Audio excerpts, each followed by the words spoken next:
Hey Astro Kids, and welcome back. And in today's video, we'll be talking about the horoscope for March 2023. Let's go ahead and jump right into this.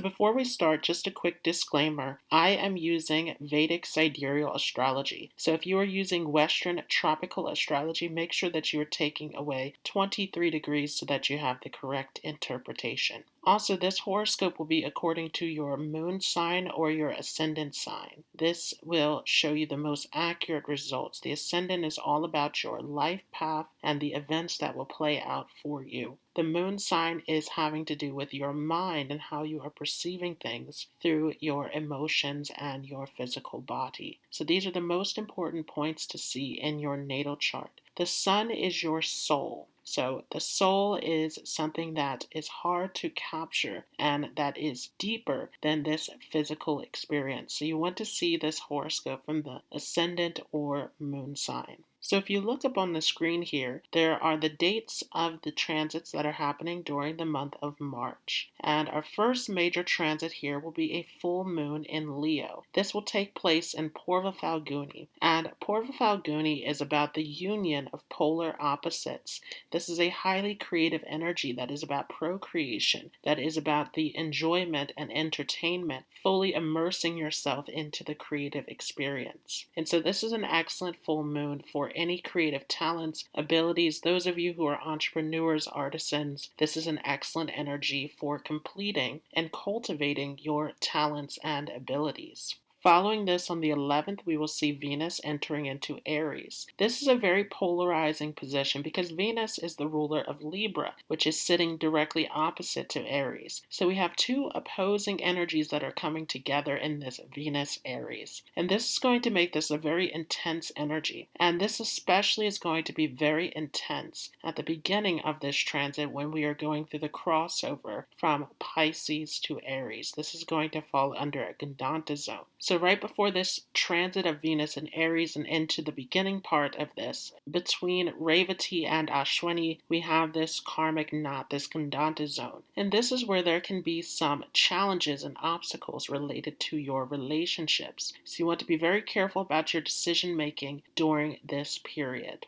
As Venus moves into Aries, though, this is an excellent time for romance, for devotion. This is a very intense, passionate position of Venus in Aries. This is all about being honest and telling it like it is in your relationships. Aries is a very direct and spontaneous energy. You want to be careful, though, about jumping into new relationships immediately. Again, as this is a very impulsive energy of Aries. So you may find that you are getting into relationships too quickly and not getting to know the people that you are connecting with. So this is definitely an area where you want to take your time to actually get to know people for those of you who are single, getting into new experiences. Following this, on the 12th, Mars will finally re-enter the sign of Gemini after being retrograde for some time now. So Mars coming into Gemini here is a very interesting combination. Mars and Mercury are not exactly friends with one another. Specifically, Mars doesn't find a good connection with Mercury. So this can cause a lot of disturbances. Mars coming into Gemini is a very abrupt energy where there can be a lot of anxiety, a lot of stress, a lot of impulsive decision making. So you want to be very careful about your decisions, thinking everything through thoroughly before jumping into new situations.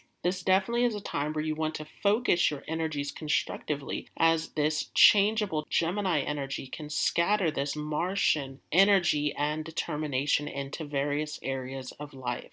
On the 14th, we will also see the Sun entering into Pisces. So Sun in Pisces is an excellent position. The Sun is friends with Jupiter, which is the ruler of Pisces. As the Sun comes into Pisces, this is moving into the dark zone, where this is all about going deep underwater into the spirituality, into the mysteries of life. And so this is a time of deep reflection, of going inward, of really connecting in with your spirituality. This is excellent for meditation, for any kind of spiritual practices that you are getting involved in.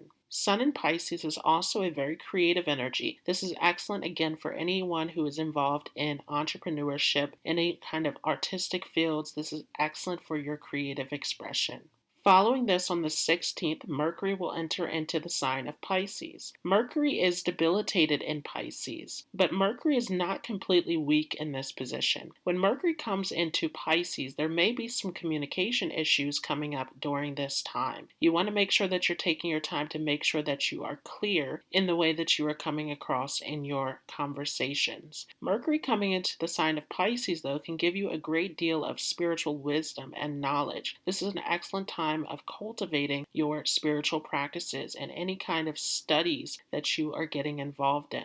Following this, on the 21st, we will have a new moon that is occurring also in the sign of Pisces. And this will come under the nakshatra of Uttara Bhadrapada. Uttara Bhadrapada is a very deep nakshatra that is all about getting to the depths, understanding everything at the deepest level. So this is about deep analysis, about deep spiritual devotion. Here in Uttara Bhadrapada, this is the point of renunciation, of going into the cave and gaining this profound level of wisdom. So here, as we have a new moon in Uttara Bhadrapada, again, this becomes an excellent month for your spirituality and wisdom to develop here. During this new moon, this is a great time of letting go and surrendering, letting go of old attachments that no longer serve you and moving towards something brand new. So very transformative time coming into this new moon. Our last major transit here in the month of March will be Mercury entering into the sign of Aries. Again, Mercury and Mars are not exactly friends. Mercury, though, coming into the sign of Aries can create a lot of restlessness within the mind. This can definitely be a time where you're more assertive in the way that you are communicating.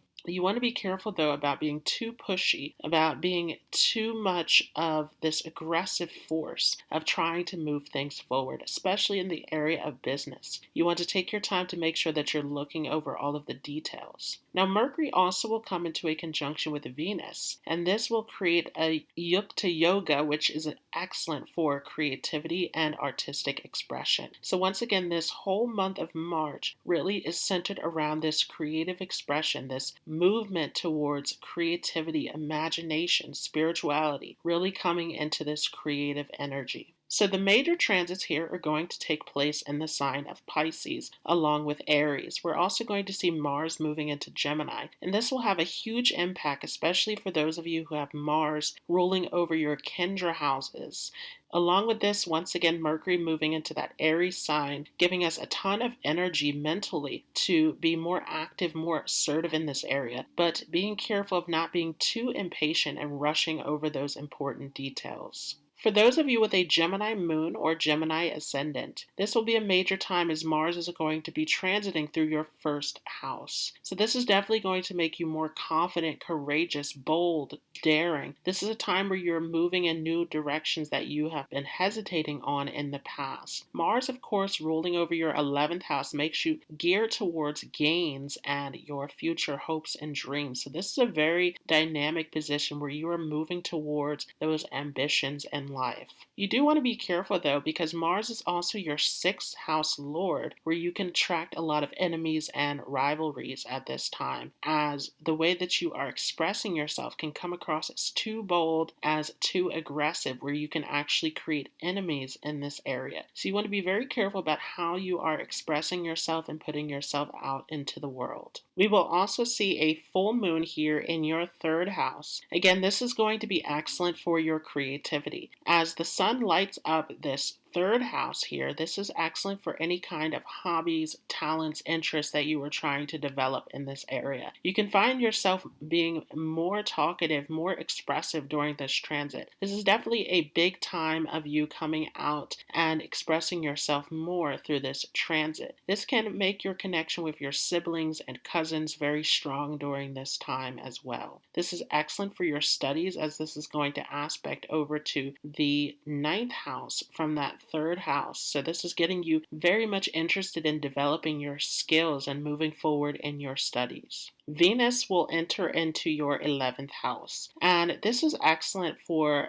developing new friendships and connections. Venus coming into this 11th house can definitely make you come across as someone who's very friendly, very likable. You can attract a lot of attention in this area. And you can also attract opportunities for increasing your wealth. Mercury coming into this position later to join Venus also helps in this attraction towards bringing people and opportunities towards you, especially as Mercury is your chart ruler. This is an excellent combination. We will also see a new moon in your 10th house, so new career opportunities popping up for you for some of you. This definitely can be a time of getting a new promotion or getting new responsibilities in this area, or coming up with new ideas, especially for those of you who are self-employed. This is an excellent transit for your creativity.